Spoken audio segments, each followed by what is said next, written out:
Yun, what's up sa inyo mga idol, no? Yan, itong video na to, ginawa natin to para sa mga ano natin, para sa mga INCOV danger user natin, yung mga bumili sa atin ng gamot. Yan yung INCOV danger natin. Yan. Itong gagawin natin ngayon, pakita natin sa inyo, gabi ngayon. Kasi halos wala nga tayong time, nasa truck tayo, nasa ano tayo, trabaho. Yan, ano ko lang to kasi shoutout pala dyan kay ano, Nestor Pagulong Jr. from Gimbal, Iloilo. Yan idol, para sa'yo tong ano na to. At sa mga iba pa nating user dyan. Ito pakita ko lang kung paano ang pag-training sa gagamba. Marami kasing klase ang pag-training eh. Ito kakaiba to, ipakita ko sa inyo mga idol. Yan yung gagamba natin na napili. Kunyari napili natin na panlaban, pero ito hindi talaga to panlaban mga idol. Sa sample ko lang. Yan, mag-ano ka ng ano, gagambang ulang pangil. Tanggalan mo ng pangil. Tapos, ganitong gawin mga idol, oh. Tanggalan mo ng pangil yung pang-sparring. Yan.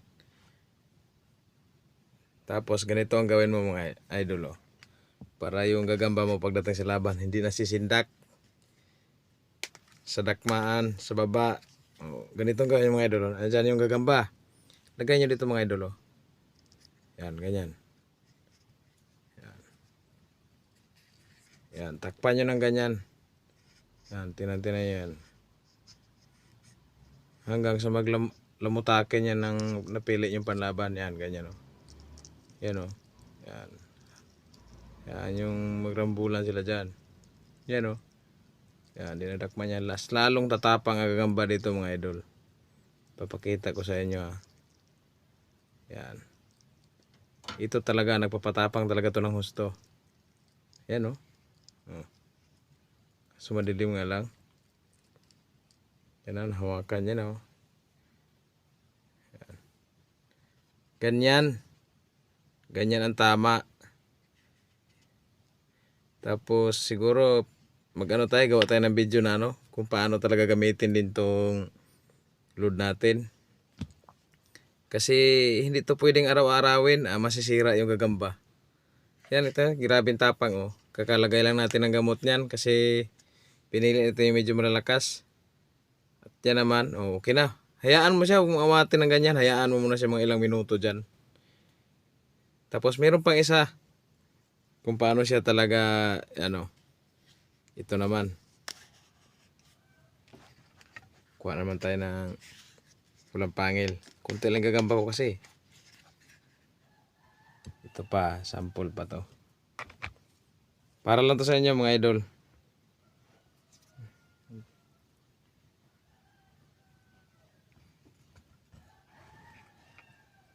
Kita ko kung paano patapangin yung gagamba.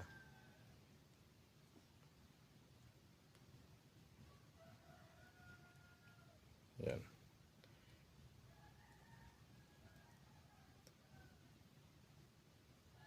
Yan, galit na, oh. Yan, nangahabol na. Yan. Kung ganyan, galit na siya. Ganitong gawin nyo mga idol. Ulit. Yan. Papatayin natin siya sa loob ng ano, karang. Kailangan maluwag yung ano nyo. Yan, matigas pa.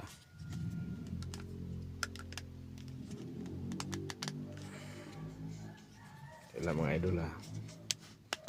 Yan. Ito. Yan. Lagyan natin dito. Galit na yan eh. Yan. Bakbakan yan siya dyan sa nakaload. Yan, oh. Grabing kalampagan lang sa loob, oh. Ganyan, oh. Yan, oh. Oh. Oh. Yan. Grabe yan ginawa natin mga idol, ha. Hindi ko sana talaga ituro to eh. Kasi ano eh, para lang talaga sa inyo to mga idol. Yan, ganyan, oh. Nahirapan siya, oh. Kasi medyo malaki sa kanya yung ano. Yan. Hindi yan, kailangan papatay mo talaga siya dyan. Yan, oh. Hindi naman makasugat yan kasi tinanggalan, pinutulan, nilkatiran mo yung ano. Yan, nilkater. Nilkater mo yung pangil para di masugatan yung panlaban na napili nyo mga idol. Ganyan dapat. Yan.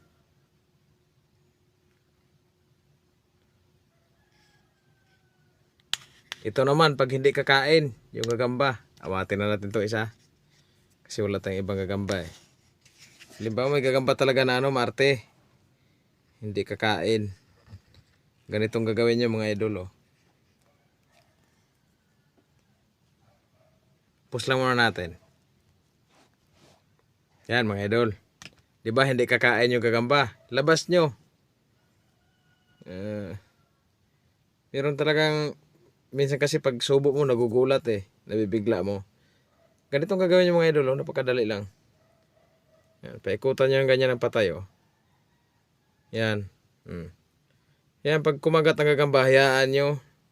Huwag nyo siyang awatin na ganun ninyo. Huwag. Mali yun. Baka maano pa yung pangil.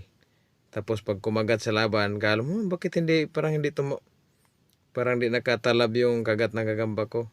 Kasi hindi nyo napapansin mga idol, yung matulis yung pangil nila. Yung ano, pag nabali yan, hindi mo napansin. Pag naputol yan, kala mo. Pagkagat, hindi siya makasugat. Wala na. Ganyan oh. Galit na to oh. Yan, saka nakaload na rin kasi mga idol oh. Yan. Ganyan lang.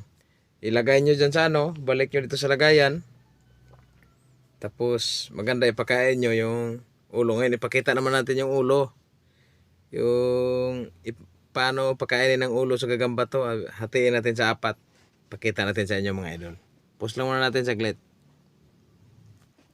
Yan mga idol. Ulo ng gagamba yan. Ito hinati ko lang kasi kulang sa katawan niya. Hindi natin napakain yung mga gamba na to. Pinainom lang natin ng tubig eh. Yan. Ito okay, galit na yan. Madali lang ito pakainin mga idol. Ganyan lang oh, kasi galit na yan oh. Kunting kaskas mo lang yan eh. Kasi ginalit mo na nga. Kain ka agad yan. Yan. Maganda talaga galawin sila sa gabi. Ganitong gawin mo sa gabi. Kasi, di ba ang gagamba kumakain sa gabi talaga yan. Maganda sa gabi. Tapos kinabukasan umaga, paglabas mo, lublob mo sa ano, tubig, sabay paaraw mo sa umaga. Lagay mo dito, hindi kaya ting-ting yung pinakit, hindi kaya is mga steak na ano. Pagkapangin nyo doon sa steak, tapos ipaaraw mo, doon mo patulogin sa steak, tapos mapwisto mo ng maayos sa ano, mapaarawan. Huwag dito. Hindi ko kursunada magpaaraw kaya dito, hindi. Maganda doon sa steak talaga. Para mapaarawan mo siya ng maayos. Yan. So, yun lang mga idol muna. Tanong-tanong lang tayo kung ano yung mga kailangan natin gawin no, sa gagamba. Yan. Tanong-tanong lang kayo. Saka ito, inuulit ko mga idol. Huwag nyong kargahan yung gagamba nyo ng gamot. Kung maaari lang, itama itong nakapundo ka ng isang beses. Tapos, sa laban ka na ulit magano. Kasi yung tapang nito, grabe, masisira talaga yung gagamba nyo mga idol. Masasayang lang. So yan mga idol, maraming salamat sa panonood. Shoutout ulit, Nestor Pagulong Jr. from Gimbal, Iloilo. Yan, shoutout sa iyo idol.